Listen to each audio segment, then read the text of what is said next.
how to buy a rank trading token. So this token came under the symbol of RAND.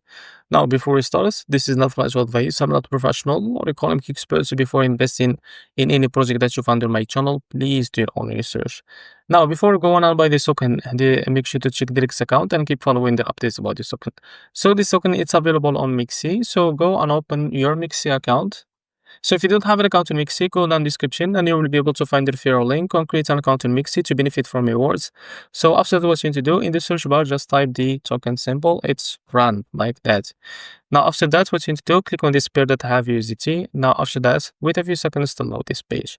Now what you need to do, as you can see, to wait 23 hours from now to be able to buy this token. Now after that, click here. And now you can type how much you want to buy, and here you will be able to see how much you receive that token. After that, you can now click on buy to buy the token on your account. So this is how to buy RAN token. If you found this video helpful, please like and subscribe. See you next video.